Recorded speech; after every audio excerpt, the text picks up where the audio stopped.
వ్యాపారమైన నమ్మకం అనే పునాదిపైనే నిలబడుతుంది. ఆ నమ్మకం కోల్పోతే పునాది బీటలు వారుతుంది. ఇతరులతో కలిసి బిజినెస్ చేసేటప్పుడు నమ్మకంగా నిజాయితీగా వ్యవహరించాలి.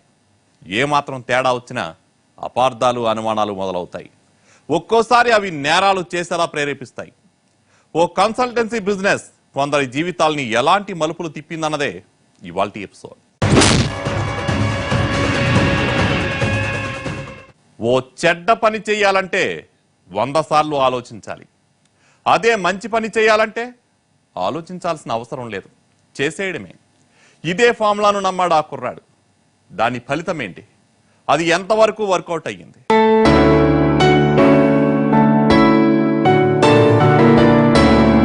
దిలీప్, ప్రతీక వీళ్ళిద్దరూ భార్యాభర్తలు. పుత్తూరులోని ఓ అద్దె ఇంట్లో ఉంటున్నారు. ఓ సేల్స్ మెన్ గా ఉద్యోగం చేస్తున్న దిలీప్ చాలీచాలని జీతంతోనే ఫ్యామిలీని నెట్టుకొస్తున్నాడు. ఉన్నంతలో సర్దుకుపోతూ ఉండడంతో వీళ్ల కాపురం సాఫీగానే సాగేది.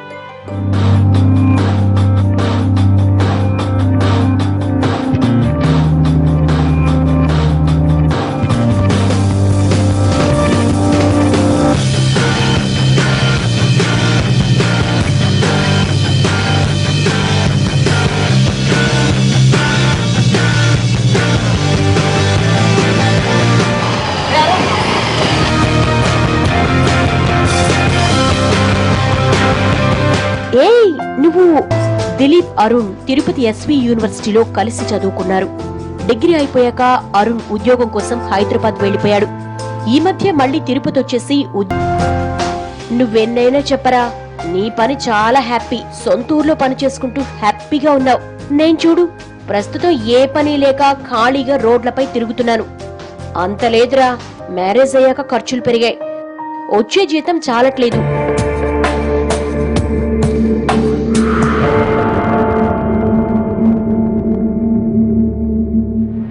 దిలీప్, నువ్వు సరే అంటే మనం కోటీశ్వర్లమయ్యే ప్లాన్ ఒకటి చెబుతా. కోటీశ్వర్లమా ఏంట్రోయ్? అది మనిద్దరం కలిసి ఓ జాబ్ కన్సల్టెన్సీ ప్రారంభిద్దాం. నాలా ఉద్యోగాల కోసం వెతుక్కునే వాళ్ళ నుంచి అడ్వాన్స్ తీసుకుని పెద్ద పెద్ద కంపెనీల్లో ఉద్యోగాలు ఇప్పిద్దాం. తద్వారా కంపెనీలు ఇచ్చే శాలరీలో ప్రతి నెల కొంత మనం కమిషన్ రూపంలో తీసుకోవచ్చు. స్కీమ్ బానే ఉంది, బట్ కంపెనీలు వాళ్ళకు ఉద్యోగాలు ఇవ్వాలి కదా. వేకెన్సీ లేదంటే అదంతా నాకు వదిలే. హైదరాబాద్ లో నాకున్న పరిచయాలతో ఎలాగోలా సెట్ చేస్తాలే. బట్ కన్సల్టెన్సీ తెరవడానికి కనీసం 50,000 కావాలి.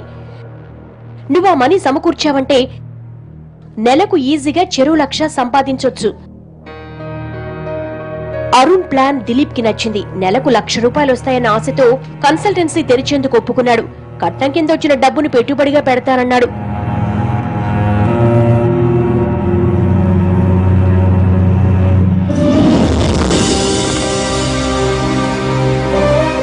కన్సల్టెన్సీ విషయంపై ప్రతీకతో చర్చించాడు.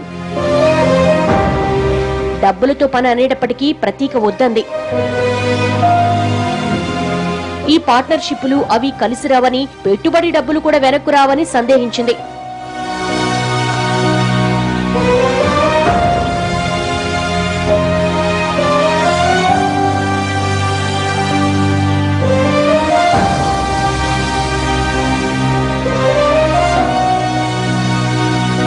ప్రతీకకు నచ్చని ఏ పని చేయని దిలీప్ కన్సల్టెన్సీపై మరోసారి అరుణ్తో మాట్లాడతానన్నాడు.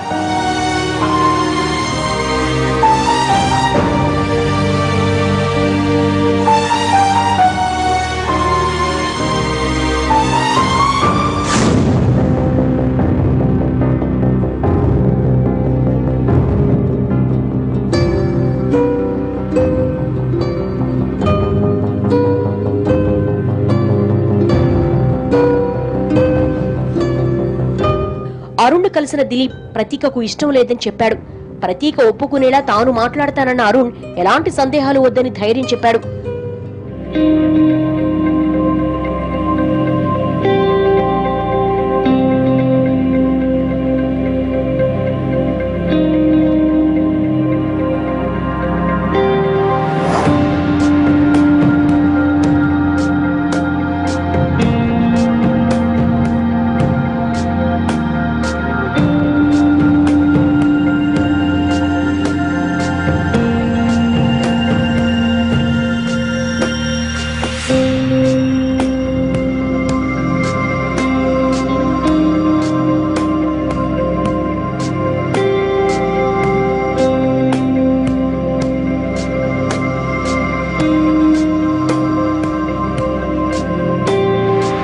మంచి మాటకారి.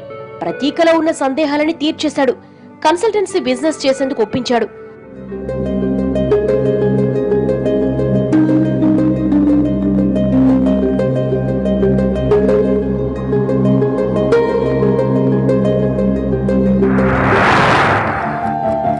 అనుకున్నట్లుగానే దిలీప్, అరుణ్ కలిసి జాబ్ కన్సల్టెన్సీ తెరిచారు.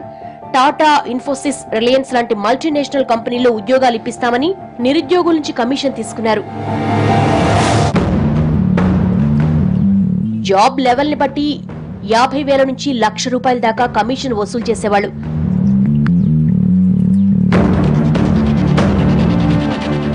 అయితే వెంటనే జాబ్ ఇప్పించకుండా టెక్నికల్ స్కిల్స్ డెవలప్ చేసుకోమని, బయట ఇన్స్టిట్యూషన్స్ లో కమ్యూనికేషన్ స్కిల్స్ పై ట్రైనింగ్ తీసుకోమని చెప్పేవాళ్ళు.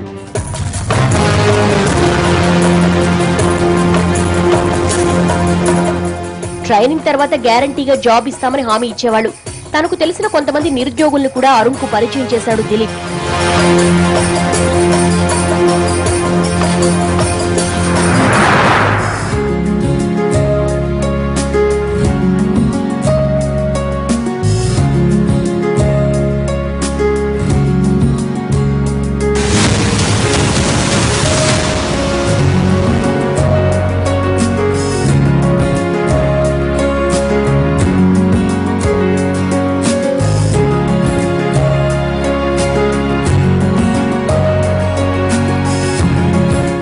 కన్సల్టెన్సీ బిజినెస్ కలిసొచ్చింది. కష్టాలు దూరమవుతాయనే కాన్ఫిడెన్స్ పెరిగింది.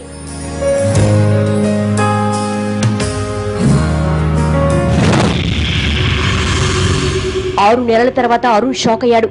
అప్పటి వరకు నిరుద్యోగుల దగ్గర తీసుకున్న డబ్బుతో దిలీప్ ఎటో పారిపోయాడు. తన కోసం వెతకొద్దని పుట్టింటికి వెళ్లిన ప్రతీక ఇక తనను మర్చిపోవడం బెటర్ అని అరుణ్ కు వాట్సాప్ మెసేజ్ పంపాడు. షాక్ అయిన అరుణ్ ఒంటరయ్యాడు. ఇప్పటి వరకు ఎవరికీ ఉద్యోగాలు ఇప్పించలేదు. వాళ్ళొచ్చి డబ్బులు వెనక్కి ఇచ్చేయమంటే ఏంటి పరిస్థితి అనుకుంటూ తల పట్టుకున్నాడు.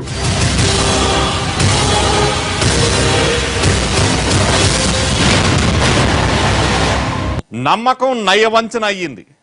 మనీ రాకతో మైండ్ సెట్ మారిపోయింది. అరుణ్ ఏం చేశాడు? షార్ట్ బ్రేక్ తర్వాత చూద్దాం.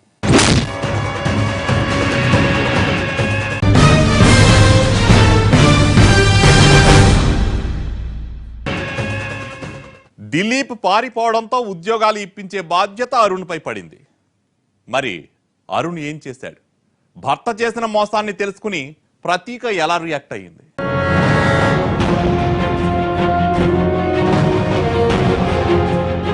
నిరుద్యోగులకు అరుణ్ టార్గెట్ అయ్యాడు.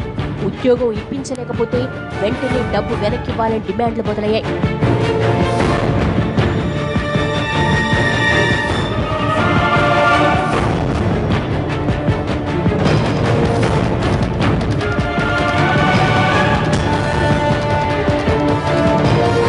వాళ్ళకి ఎలా నచ్చ చెప్పాలో అరుణ్కి అర్థం కాలేదు. అప్పటికప్పుడు ఏదో ఒకటి చెప్పి వాళ్ళని పంపించేవాడు.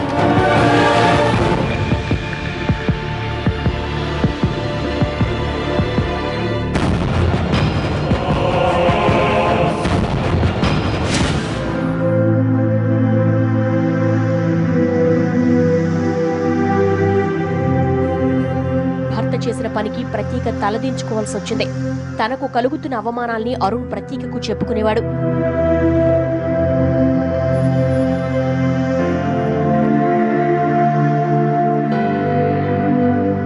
అయితే ఆమె కూడా బాధపడుతూనే దిలీప్ అలాంటి వాడు కాదని, తిరిగి వస్తాడని నమ్మకంగా చెప్పసాగింది.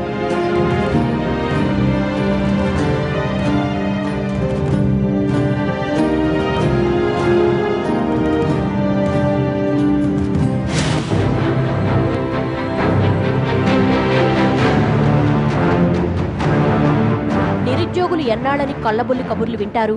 సహనం కోల్పోయిన కొందరు అరుణ్పై చేయి చేసుకున్నారు.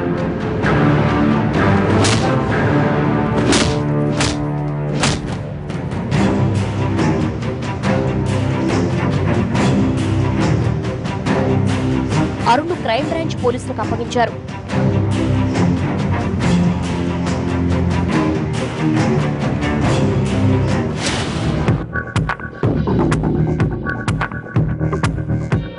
పరిస్థితి పోలీసుల దాకా రావడంతో అరుణ్ తెగించాడు.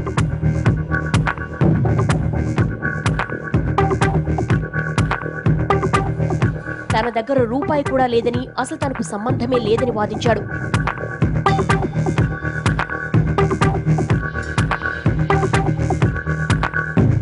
చూడండి సార్, ఇద్దరం కలిసి బిజినెస్ చేసిన మాట వాస్తవమే, కానీ నేనెప్పుడు ఎవరి దగ్గర మనీ తీసుకోలేదు.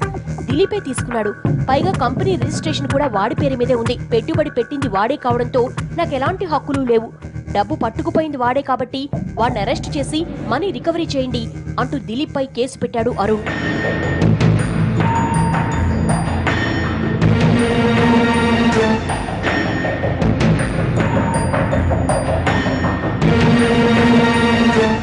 పారిపోయిన దిలీప్ దొరుకుతాడో లేదో తెలీదు. కంటి ముందు కనిపిస్తున్న అరుణ్ తనకే సంబంధం లేదని చేతులు దులుపుకున్నాడు. ఏం చెయ్యాలో తెలియక తలలు పట్టుకున్నారు నిరుద్యోగులు.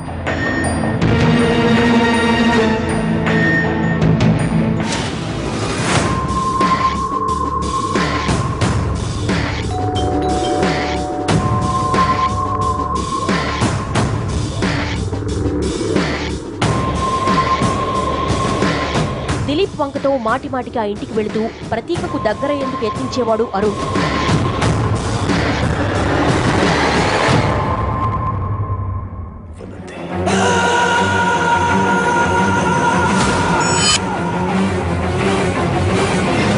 ఇది ప్రతీకకు ఏమాత్రం నచ్చేది కాదు. తప్పు తన భర్త వైపు ఉండడంతో ఆమె గట్టిగా ఏమీ అనలేకపోయేది.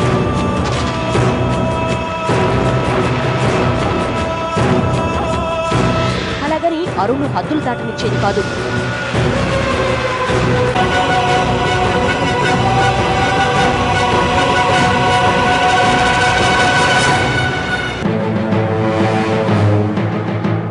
దిలీప్ కోసం క్రైమ్ బ్రాంచ్ ఆఫీసర్ల వేట మొదలైంది. అతని మొబైల్ స్విచ్ ఆఫ్ అయి ఉండడంతో ఎక్కడికి పారిపోయింది తెలియలేదు.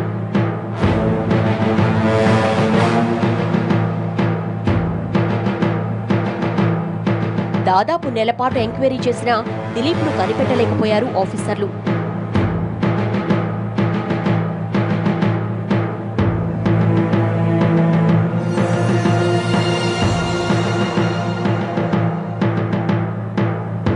దర్యాప్తు ముందుకు సాగకపోవడంతో ఇక అతను దొరుకుతాడన్న గ్యారంటీ లేకుండా పోయింది.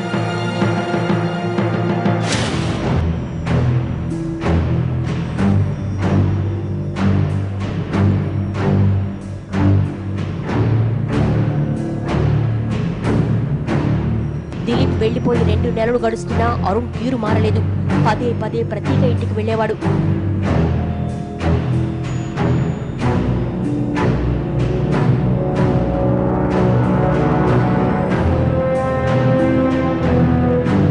ఓ రోజు ఆమె ఒంటరిగా ఉండడం చూసి అడ్వాంటేజ్ తీసుకోవాలని చూశాడు.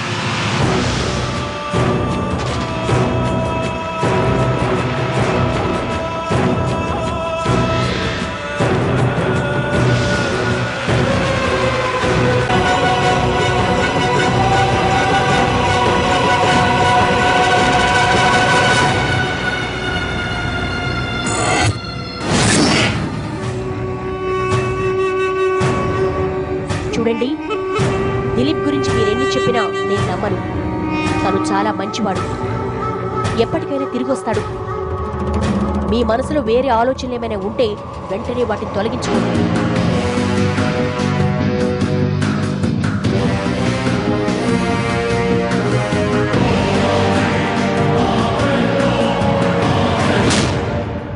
ఇంతమందిని ముంచిన దిలీప్ మంచోడు ఎలా అవుతాడు? ఖచ్చితంగా అతన్ని శిక్షించాల్సిందే. ఆఫీసర్లు ఏం చేశారో షార్ట్ బ్రేక్ తర్వాత చూద్దాం.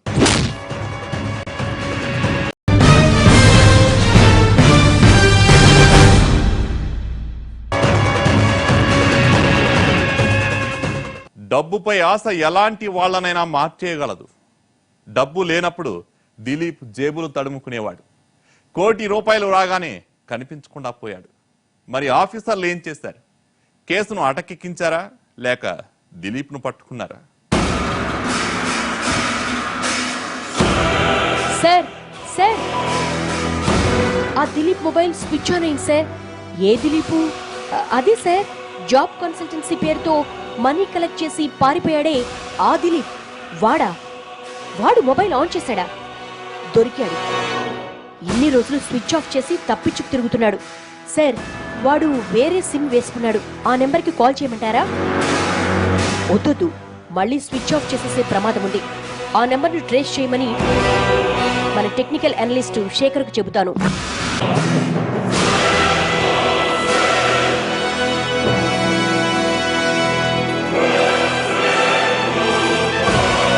శేఖర్ ద్వారా మిస్టరీ వీడింది. దిలీప్ తిరుపతిలోనే ఉన్నట్లుగా తెలిసింది. మొబైల్ ట్రాకింగ్ ద్వారా అతనుంటున్న ఇంటిని కనిపెట్టిన ఆఫీసర్లు రైడ్ చేశారు.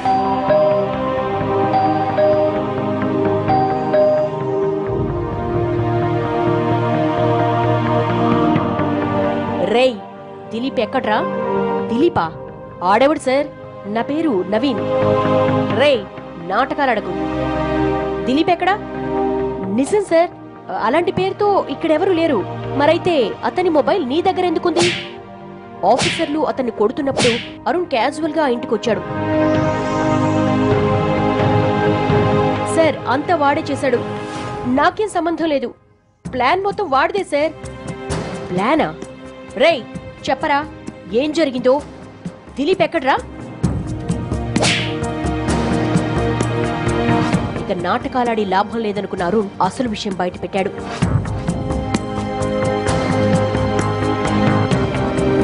నిరుద్యోగుల దగ్గర కమిషన్ రూపంలో డబ్బైతే తీసుకున్నాం, కానీ ఒక్క ఉద్యోగము చూపించలేకపోయాం. వాళ్ళు తిరిగి డబ్బులు ఇచ్చేయమని అడుగుతూ ఉండడంతో దిలీప్ ఆ డబ్బు ఇచ్చేద్దామన్నాడు.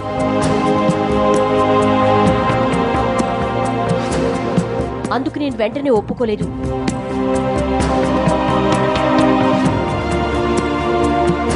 మరికొన్నాళ్ళు ఆగమన్నాను.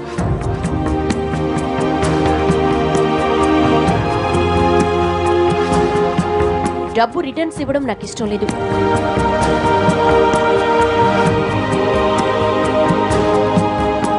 అటు దిలీప్ చూస్తే ఇచ్చేసేలా ఉన్నాడు.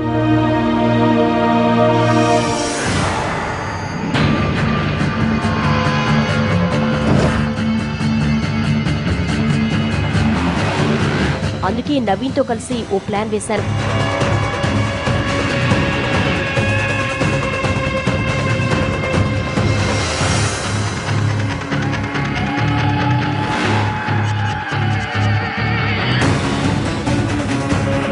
ప్రతీక పుట్టింటికి వెళ్లిన టైం చూసి దిలీప్కు కాల్ చేశాను. డబ్బు రిటర్న్స్ ఇచ్చేద్దాం, నిరుద్యోగులందరినీ తిరుపతికి రమ్మన్నాను. నేనొస్తున్నాను, నువ్వు మనీతో రెడీగా ఉండు. ఈ విషయం ఎవరికి చెప్పకు, పరువు పోతుంది. ఓకేనా?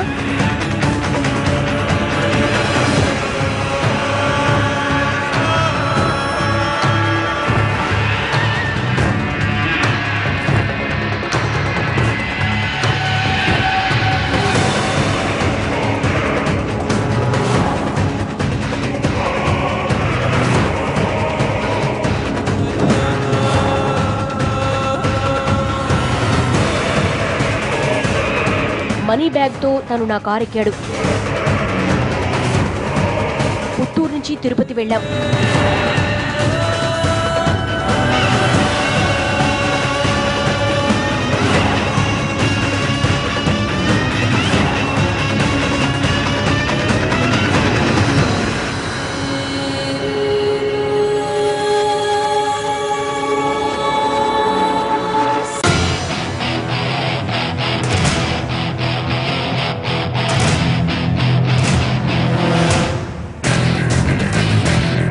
దారిలో నవీన్ కారెక్కాడు. అతనెవరని దిలీప్ అడిగాడు. నా ఫ్రెండ్ అని చెప్పాను.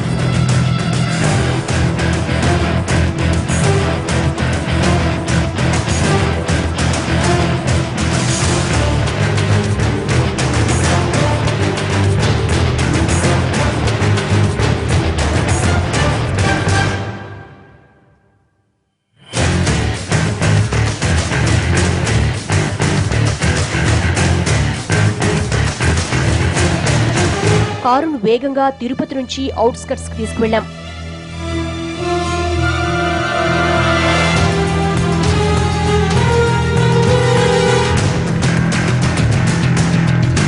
అనుమానం వచ్చిన దిలీప్ ఇటెక్కడికి అని అడిగాడు. సిటీలో అయితే పరువు పోతుంది, అందుకే ఇక్కడ ఓ ఫామ్ హౌస్ కు రమ్మన్నాను అని చెప్పాను. నమ్మేశాడు. నిర్మానుష్యంగా ఉన్న ఓ చోట కారు ఆపాడు.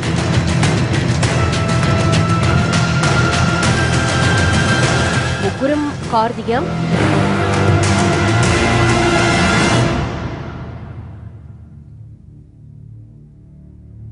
దిలీప్ మనీ బ్యాగ్తో మా వెంట బయలుదేరాడు.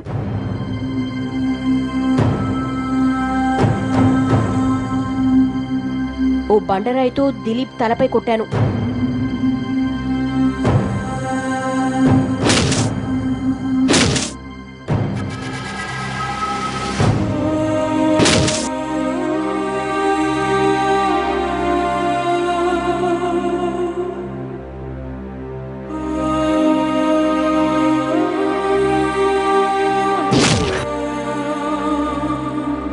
దిలీప్ ని ముట్టి పట్టలేని విధంగా అతని తలను పచ్చడి చేశాను.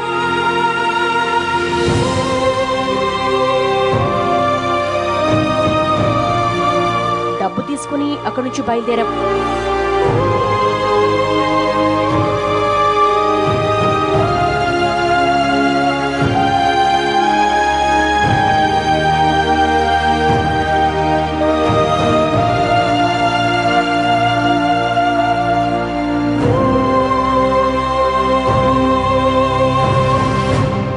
అరుణ్ కి తెలియందేంటంటే అక్కడ పారేసిన దిలీప్ సెల్ ఫోన్ నాకు నచ్చింది. అందుకే దాన్ని సీక్రెట్ గా నేను తీసుకున్నాను.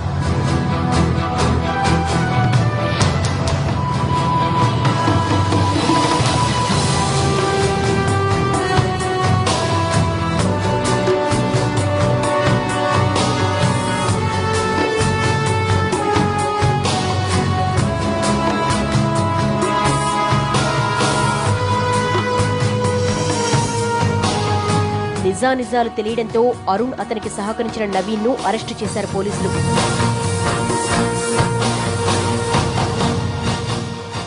ఇది ఓ మిస్సింగ్ మిస్టరీ చుట్టూ అల్లుకున్న మర్డర్ స్టోరీ. స్నేహితుడు కదా అని నమ్మితే నయ వంచకుడిలా మారి ప్రాణాలు తీశాడు అరుణ్. డబ్బు కోసం డ్రామా ఆడటమే కాకుండా అందరి దృష్టిలో దిలీప్ ని చీటర్గా చిత్రీకరించాడు. బట్ నిజం శవం లాంటిది, ఎప్పటికైనా బయటపడి తీరుతుంది. అదే హంతకుల ఆట కట్టించింది. ఇది ఇవాల్టి ఎపిసోడ్. నెక్స్ట్ టైం మరో రియల్ స్టోరీని చూద్దాం.